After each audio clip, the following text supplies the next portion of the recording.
Rabbil Alameen. Wassalatu wassalam ala Nabi al-Kareem wa ala alihi wa ashabihi wa mawala. Viewers at home, Assalamu alaikum wa rahmatullahi ta'ala wa barakatuh. We thank Allah for giving us the opportunity to make a short presentation this afternoon, especially for those people who speak English and wish to perform Hajj. Some of the intended pilgrims are already prepared. Some have arrived to Medina. Some have produced to Hajj. I therefore have this pleasure to present a brief discussion about visit to Medina, then Umrah rituals as well as Hajj rituals. Inshallah, by Allah's mercy, this talk is going to be in two phases. I'm undergoing the first phase now, which is the description of the visit to Medina, Umrah and Hajj rituals. The second phase is going to dwell on philosophy of Hajj, so that we understand what is the philosophy of all the steps, the stages that we are undergoing during Hajj, so that our Hajj will not be seen as a tourist attraction or visit or a illogical description or illogical act. But today we are starting with description on visitation to Medina as well as the rituals of Umrah and Hajj. Wa bihi nasta'in ya Allah. Visitation to Medina has a lot of advantage. I don't want us to go into theological arguments in any way, because there are some scholars who continue to emphasize and hammering that visitation to Medina is not necessary. It's good to say that it's not part of Hajj. For a person who go for Hajj from Nigeria here, that is one of the great opportunity he has to visit the Prophet. So people who continue to talk about visit to Medina has not been so necessary don't have a good point. What is important is one emphasized by Imam or a Sheikh Ibn Hajar al-Asqalani, telling us that visit to the Qabr Sharif, the grave, honorable grave of the Prophet, is one of the things that's very good. The Prophet was reported to have said in his hadith, please forget theological arguments. There are two hadiths that are popular. One of it is that Madharu Qabri Wajabati Lahu Shafa'ati. Whoever visit my grave is compulsory for him, is compulsory that I intercede for him on the day of Qiyamah. This suffices. This is suffice. For the Prophet's intercession for us, it suffices. Then there's a popular hadith that says, Man hajja wa lam yasirini faqad jafani. Whoever perform Hajj and do not deem it fit to visit me in Medina, visit him mean visit his honorable grave. Faqad jafani. That person is rude to me. When an act that does not fetch you sin, but you may lose the opportunity of its reward and acceptance of dua therein if you miss it, why condemning it? So therefore, I encourage all the people who are performing Hajj and have the opportunity of first of all going to Medina to visit the Prophet grave, Prophet Masjid, as well as Baqi, where so many Sahaba, as well as the Matad of Badri are buried. Now at Medina, I will just list the important thing for you to do. One of the most important places in Medina is the Prophet's grave. The Prophet's grave, which you are to enter. When you enter from the nursery gate, the Prophet's grave is by your left. Then followed by Sayyidina Abu Bakr, radiyallahu anhu. Followed by Sayyidina Umar grave, radiyallahu anhu. By the time you get to the Prophet's grave, you are just to say, Assalamu alayka ayyuhan nabiy wa rahmatullahi wa barakatuh. That is what you are supposed to say. Say it many times as you are permitted. Then go to the next grave. Assalamu alayka ya Abu Bakr radiyallahu anhu. Go to the next one. Say the same thing to Sayyidina Umar. That is one of the most important places in Medina. Secondly, is what we call Rawdatul Jannah. Rawda is between the Prophet's grave and the Prophet's pulpit. The grave of the Prophet and the pulpit, the member where he used to deliver his khutbah. And the Prophet said that is the Rawda. He called it Rawdatul Jannah. It's a place that is like Al-Jannah. It's a Rawda. It's a treasure of the Jannah. It's like Al-Jannah. How it is known to the Prophet. Whatever you ask there, the Prophet is assuring you of his acceptance by Allah's mercy. It's a place of istijaba. There are so many pillars there, you may not understand. But just know that you have to visit a place called Rawda.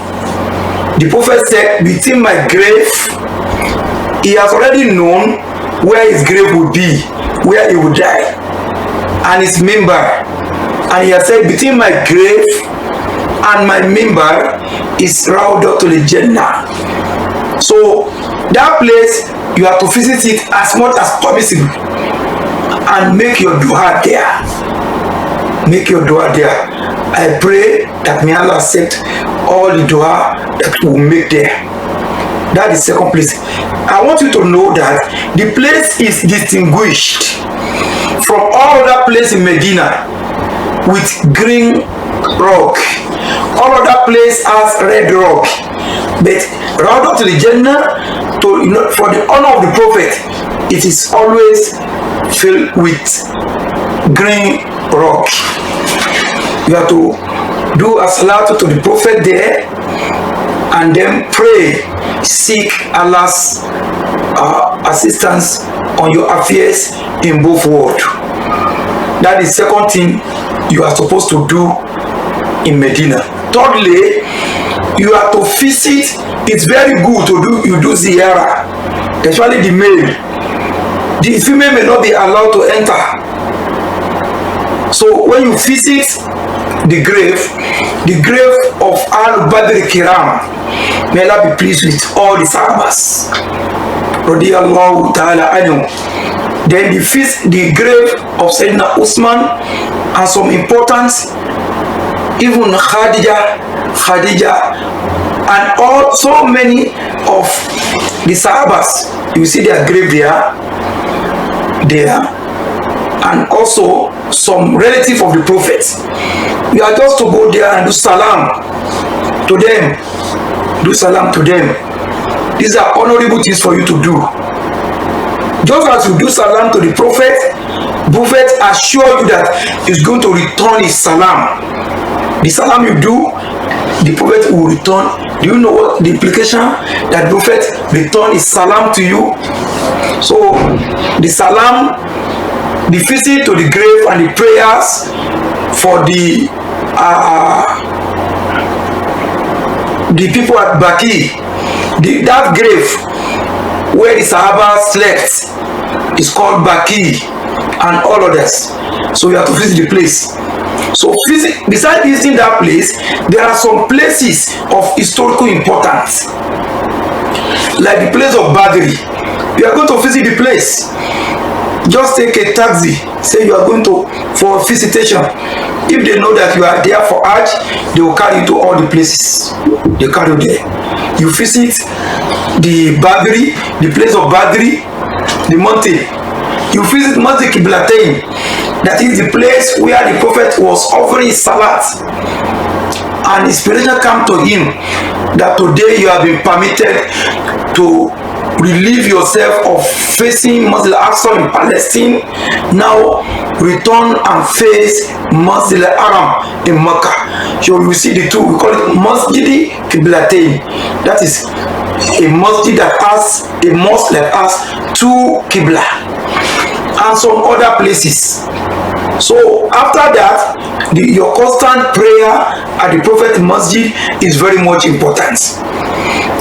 I always emphasize, forget about theological arguments of the scholars. The hadith that if one pray in the Prophet Masjid for 40 times, that if you have opportunity of staying for about a week in that place, you can continue to pray Zuhri, Asr, Maghrib, Isha in Jama. The Prophet assure you of the blessing of Al-Jannah and his intercession. May Allah give us the opportunity to do this. Now we move straight for Hujjaj, for people who now intend to do Umrah, especially from the pilgrims who are moving from Nigeria here. After your departure from Medina, you will proceed to a place called Zul-Ulaiva. That Zul-Ulaiva is what we call Miqat. Miqat is a place where you're supposed to stand and take your ihram. That's what we call Miqat. So since we have arrived to Medina first, so we are now like the people of Medina. We are treated like people of Medina. Nobody goes to Medina and pray Salatul Qasri. You are not a stranger with the Prophet. You are not a stranger with the Prophet. You are a Muslim, and therefore, An-Nabi Awla bil Mu'minin in Anfusihim. You are like an household of the Prophet at that time, where the Prophet mosque. The law of praying Qasri for your journey is not applicable to you. So now you are leaving Medina and going to for your Umrah. You will stop at a place called Zul-Ulaiva. In that place, you take your ihram for Umrah. Most of the people who want to perform Hajj in Nigeria used to do what we call Hajj Tamattu, Hajj with pleasure. The meaning of that is that you have the opportunity to do both Umrah and Hajj separately.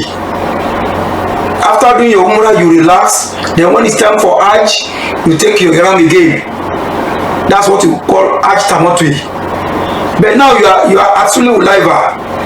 You take your piece of clothes, which you call ihram, for male and for female, any type of color you choose, and you can sew your own. But the only thing is that you have your bath. your ritual bath for Umrah. Immediately after the bath, in the normal way for any ritual bath, for male, you have to wrap the first wet cloth, then the second one. After you have wrapped yourself in it, you now say Labbaika Umrah, that I answer your call for Umrah. That is the intention you take. You have to say it. It's not that Allahumma inni nawaitu to just say Labbaika Umrah. You are covered. And immediately you have put on your clothes for Umrah, you are to observe 2 rakah in any masjid at that mikot. Observe 2 nafila. After the 2 nafila, it's forbidden for anybody to put on perfume on his clothes. You can't put perfume on your clothes when you have put on your ihram. You can't cut your nail. You can't cut your hair. You can't put any high coal hair. You can't. So many things have been forbidden for you. You can't remove plants. You can't kill any insects. Even if you see mosquito flying by your side, you can't kill any insects. You are in Iran. It has meaning. By the time we get to philosophy of Hajj, may have opportunity to explain that. But here you are in Iran, which means that you are pure. You are pure. You are set to visit the house of our Lord. So, and from that moment, you have to start Labbaika Allahumma labbaik. Labbaika la sharika lak. Innal hamd wa ni'mah laka wal mulk la sharika lak. That's what you are supposed to say. Please, I want you to just write it down. Recite it in in Arabic is better for you. And then you proceed to Mecca, where you are supposed to do Umrah. By the time you get to the place, drop your luggage in your hotel and now move to Masjid al-Haram. Masjid al-Haram is the place that houses the Kaaba. Meaning you enter it with your right leg. You say, A'udhu biwajhika al-karim wa bi sultanika al-qadim min ash-shaytanir rajim. Allahumma iftah li abwab rahmatik. That is what you are supposed to say. Immediately you see the Kaaba, you enter with your right leg and recite that dua. Thereafter, you start with your tawaf. They are what we call Hajaratul Aswad. That the black stone. The black stone is just a round stone have been put fixed at a position there. There are so many historical backing surrounding the stone. But the popular hadith is that stone is not ordinary. It is sent down by Allah to that place from Jannah. So it's a stone from Jannah. There is a saying of Sayyidina Ali radiyallahu ta'ala anhu, which says that stone is the right hand of Allah. Meaning that is the place where you undergo the oath, when Allah declared that Allah to be Rabbikum, whom are you going to obey? Whom are you going to submit to? Who are you going to render all your worship to? And we say it's going to be Allah alone. So that is the place where we took oath. It's an oath of allegiance to be obedience in our worship to Allah alone. Immediately after that stone, you do your tawaf. It's anti-clockwise. You are free to say, you can say Subhanallah, Walhamdulillah, Wa la ilaha illallah, Allahu Akbar. You can say Allahu Akbar, Allahu Akbar, Allahu Akbar, La ilaha illallah, Allahu Akbar, Wa lillahi hamd. Even if you like, you can be doing Allahumma salli ala Muhammadin wa ala ali Muhammad wa sallim. You have to start the tawaf. Anti-clockwise. Please. The second phase, you see the gate of Kaaba. Don't stop. Continue moving. You get to where we call Ijri Ismail. Don't enter into that cube. That cube is part of the Kaaba. When there was a storm that destroyed the Kaaba, the people of Quraysh, they built the Kaaba and they exclude it. But when the Prophet came, the Prophet ﷺ said that if not because you may misunderstood me, I would have extended the Kaaba to that place you have left out. So it's already inside the Kaaba. So you are not to enter it. Just try and circumambulate. You are doing Umrah. When you come back after your Umrah, when you have removed your Ihram, you cannot come and see any other place. Want to enter and know what is here? No problem. But for your Umrah, you are supposed to do that tawaf, around it, but by the time you want to start your tawaf, look at that black stone that was sent from Jannah. There's a plate of your oath. Point to it. Some scholars said don't kiss it, but Imam Nawawi and even Sheikh Ibn Taymiyyah say you can kiss it. Kiss that hand. It's a respect for it. You cannot go there and kiss that black stone. Now you start your circumambulation. By the time you get to what you call the Rukn Yamin, the third angle. This third angle, you now point to it again. Point to it, that place again. You may kiss it, you may not kiss it. Then get to where you start. Then do that. If you're a male, you will jog for three times. Then you walk the next 4 times. But for female, no. Female is not allowed to jog. You do that. After finishing with that, there's a place called Maqam Ibrahim. That place has is a place of historical importance. That's where Prophet Ibrahim stood to start building the Kaaba. Before, it's just about 3 steps to the gate of the masjid. But the Saudi authority called the scholars of Islam. There's a debate on it. That the place is so close to the Kaaba. When people are doing tawaf, they are always getting obstructed. People fall down. Can we push it back a bit? Well, some scholars supported that, some against it. But the authority favor pushing it back. So you go back to where it is placed. It is called Maqam Ibrahim. Maqam Ibrahim. You have to observe 2 rakah there. With Surah to Kafirun and Qul Huwallahu Surah to Ikhlas. After that, you proceed to your side to a place called Safa and Marwa. Just not too far, just barely about 50 meters or 40 meters to where you do your tawaf. You will see it from where you start. You see it directly. Go there and start your Safa and Marwa. But when you get there, return your face to the Kaaba.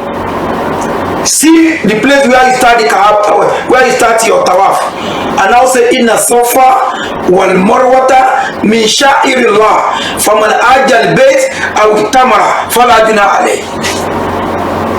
So anytime you point to that, you start your tawaf, and you start your sa'i.